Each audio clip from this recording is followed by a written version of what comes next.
Can I marry my potential stepsister? About 4 months ago, I proposed to my girlfriend. We had been dating for several years, and she accepted. We started planning for our wedding soon after and sent out invitations a couple of weeks ago. Now, me and my mother don't get along, and I went no contact with her a year ago. But today she called me and told me that we could not get married, and I asked her why, and she said she is dating my girlfriend's father, and that once they got married, she would have to separate since incest is illegal and she would be my stepsister. I asked my girlfriend when she got home, and she asked her father. It turns out they have been dating for almost a year now, and although he has known for several years, he didn't realize he was dating my mother because my mother has the last name of her most recent husband. She's been married 5 times, and I was fathered by her second husband, and he showed my mother the wedding invitation, and I guess she decided to break the news to me before him. Now, my girlfriend and I love each other, and we both want to stay together, but we are worried there might be a shotgun wedding to prevent us from getting married. My potential stepfather has said he will have to collect his feelings to figure out how to approach this. He said he wasn't planning on proposing anytime soon,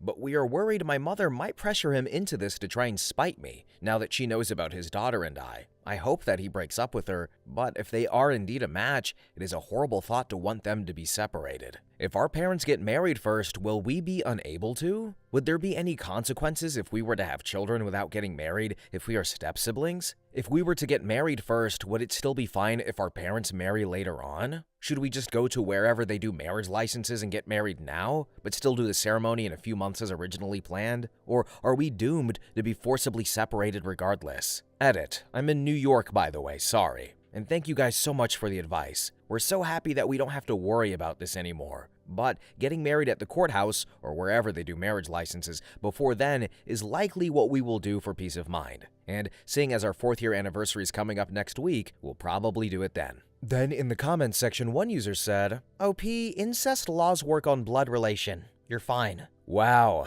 that is a huge relief. It wouldn't be the first time my mom has lied either. Probably to try and exert power over me since I don't depend on her anymore. Then user 2 commented and said, "I would personally not tell her. Continue on the course and see what she does. But I'm a little prone to the schadenfreude when someone malevolently screws themselves." Then user 3 commented and said, "OP, there's no law against marrying a step-sibling. It's not a blood relative relationship. See this link here. It's not incest, so there's no legal, moral, or biological problems with marrying. It is similar to a sister marrying a brother-in-law. Just because the words sister and brother are used to describe a relationship by marriage, that doesn't make it illegal or even wrong." And then finally, user 4 commented and said, "I went to a wedding where newly step-siblings got married. The families were close and the parents got together after their divorces. Only difference was We Are Family was banned for the DJ." Update. 5 days later. So, it's been a wild week. I would have posted this sooner, but I was spending Thanksgiving with my now wife and her father. We got married this week with my now father-in-law as witness,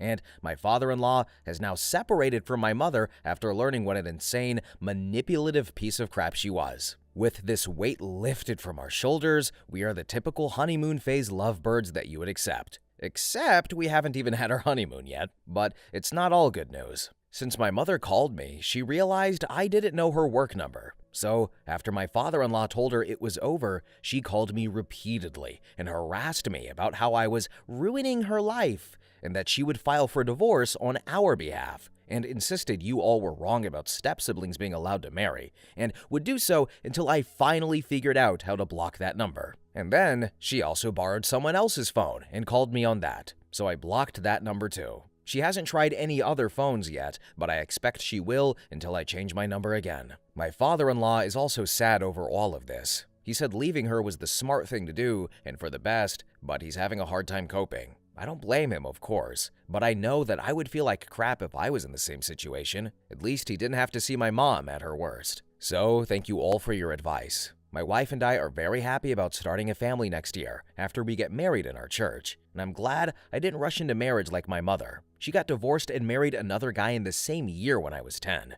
And we feel that we made the right call getting the marriage license out of the way now so she can start the name change process before the wedding. I've been compiling phone numbers to call since my wife is taking my last name, and I never realized just how much work this involves. But have a great rest of your Thanksgiving, guys. Now here are some more relevant comments. User 1 said, OP's father-in-law didn't just dodge a bullet, he jumped out of the path of a runaway train. A bullet train. Then User 2 commented and said, just imagine being the father-in-law. Regardless of if he was in love or not, finding out that someone only dated you for a year to try and pull one over on their son would be devastating. Also, OP, good job. Your father-in-law will come around. Just make sure you two are there for him. I hope you have a wonderful, fulfilling marriage. Then User 3 commented and said, I love the idea that she can file for divorce on someone else's behalf. Furthermore, she's no longer going to be marrying the girlfriend's dad, so assuming her theory was correct, it isn't, it doesn't apply in this situation anyway. She sounds like a real peach. Then User 5 said, what the F? Did she stalk her son and find out who his girlfriend's dad was just so that she could do this and try to take away his happiness? And then finally User 6 replied and said, this is what I was wondering. Having seen some of the ridiculous shenanigans some psycho parents get up to on various subreddits,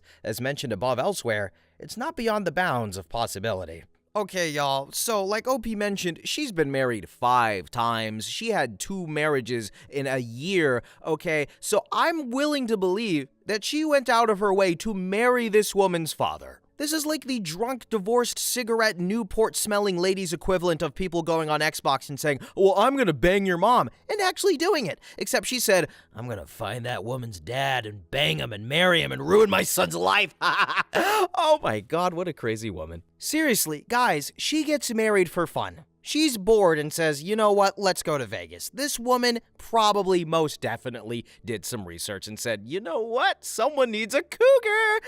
Anyway, next story. Story number 2. Am I the a-hole for abandoning my wheelchair-bound best friend in a mall parking lot? So, I've been friends with, let's just call her A, for about 11 years. 3 years ago, she was involved in a car accident which left her wheelchair-bound. I'm 16 now, and I've been her best friend since I was 5. Her crash was a rough time for me personally as well. Of course, not as rough as hers, since my friend was in a car crash and I just lost my dog. But I put her in front of losing my dog, even though 13-year-old me was wrecked, and tried to be my best to be her rock while she was in tough times. After she got better, we hung out and were the same as before. Just that as time went on, it felt like the power balance wasn't equal anymore. I was always taking care of her, and everything had to go her way. To an extent, I was okay with this since I couldn't fathom going through what she was going through. So I kept my mouth shut and was there for her. Every phone call, every text message, every "can you do this for me?" I did it. But at one point, I found that I held some resentment towards her, and this grew as everyone around me just expected me to take care of her.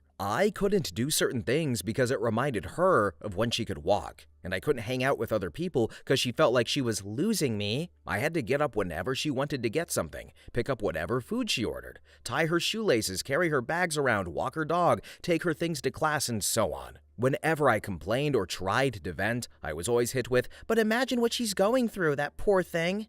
And so, the resentment grew and grew. But this blew up yesterday. Yesterday, we were at the mall picking up things, even though because of my asthma, I really didn't want to go out, and she got caught with some unpaid clothes in her bag. She just blamed me in front of everyone in the store, and only when the security camera showed her putting something in her bag, she admitted to lying. I was furious, and after I called a car for her, I told her to stay away from me and find someone else to take care of your lazy ass since I'm not your effing mom. And then I left her in the surprisingly well-lit parking lot. Her mother, who was absent through a lot of this time due to God knows what, phoned my mother saying I broke her daughter's heart and abandoned her in a car parking lot apparently. And everyone, except for my dad, is telling me that I crossed a line and put her in danger and to put myself in her shoes. Everyone is telling me that I'm not a true friend and that I'm selfish, and it's kind of getting into my head, and I would like to know if I'm as right as I thought I was, or not. Sorry about how long this is. This was about 2.5 years worth of venting. But, am I the a-hole? Now here are some relevant comments. User 1 said, "So, why didn't the store call the police or her parents? It seems really strange they would go to the trouble of reviewing security footage to verify who shoplifted and then just let her go." Yes, sorry about that, unclear phrasing. So I'll answer this because a lot of these questions are here and in my chat. We weren't there to steal or anything. I was picking out some clothes, like to buy them. I said got caught with unpaid clothes because I wanted to give her the benefit of the doubt since it could have been an accident. But then she blamed me, so yeah. I called her a car since she was my friend for almost all of my life, and it was my job for a lot of our relationship, so I did. Also, I had the car's phone number on the top of my list, so it was just more convenient.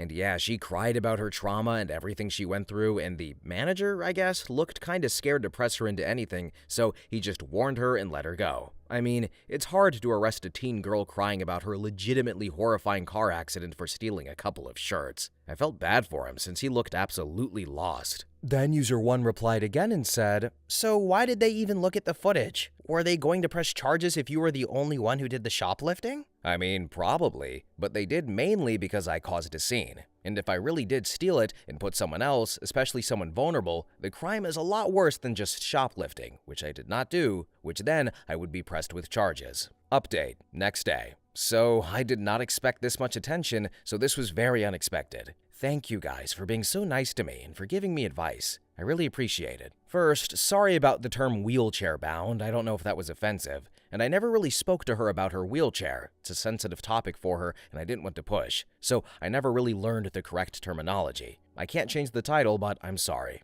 2. The dog thing. Yeah, my resentment kind of started with my dog being forgotten. While it has nothing to do with what she went through, I really liked the dog I had, and I had to bury him myself, which started my unjustified and immature resentment. I was mad no one even talked about the dog. Totally petty, but honestly, that started it. 3. I never really resolved my resentment, which is my bad because in the place I live, it's horrible for people with disabilities. As I accompanied her in her life, it gave me some insight on how hard life was for people who couldn't walk, and so my resentment would be suppressed with this feeling of gratefulness for my ableness. And 4. I left her in the exit of the parking lot, and there were glass doors to the outside. She had her phone, which she could use to call her mother. I don't know if she did, though, and there was security in yelling distance. She could move around, but still, it wasn't great leaving her like that. It wasn't cool, and I could have hurt her. Also, for those wondering, the car was the car we took to get to the mall, so we knew the driver and it fit her wheelchair. Now, on to what I did. I told my parents the full story. My mother was fuming, and she called A's parents, and they said they would talk to her. I also called everyone who was against me so I could tell them the full story without having to be mean and unnecessarily public. Most of them quickly gave me not the a-hole. I called her too and told her leaving her in the parking lot was wrong, but I wouldn't apologize for it as I could not forgive her for what she did. I told her to take care of herself from now on and that I wouldn't be her friend anymore. My dad got me a new dog, and my parents hosted a real burial for my last dog. Just us 3 because of the pandemic, but it helped me a lot. My dad told me he was proud of me for doing what I did and told me about boundaries and how important they were. In all honesty, I'm sort of glad this happened, so I wouldn't have been with her longer. I learned a lot about boundaries, toxic friendships, and how to talk about my emotions. Thank you guys for being so supportive. I really didn't expect this much people reading this, but thank you. I'm not friends with her anymore, and I've got my dog though, so it's fine. Beautiful, amazing, 10 out of 10 story. This was a 16-year-old girl, and even though you can't see it, she types better than so many people I have read here as a narrator. It is horrible. But also, just the emotional maturity and the quickness to grow. Guys, we read about 40-year-olds and 50-year-olds who make you go, is that a child? Well, now we can read about a child and make you go, is that an adult? Is this what an adult's supposed to be? Because it's beautiful. I love this story so much. And also, apparently wheelchair bound is an offensive term. Maybe, probably not. Who knows? Is someone overreacting? Maybe, or maybe not. Who knows? But apparently I've learned something. But I don't think OP was the a-hole at all. I think this was friendification. Not parentification, but friendification. But her resentment was totally justified. Her lack of having closure and, feeling ill about that is totally justified. These are complex feelings for adults, especially for kids who don't even know what they are, and OP handled them fantastically, phenomenally, and superbly. And she got a new dog, so that's pretty good. But anyway, guys, we are at the end of the video. Thank you all so much for watching, commenting, have a really good day, and bye-bye!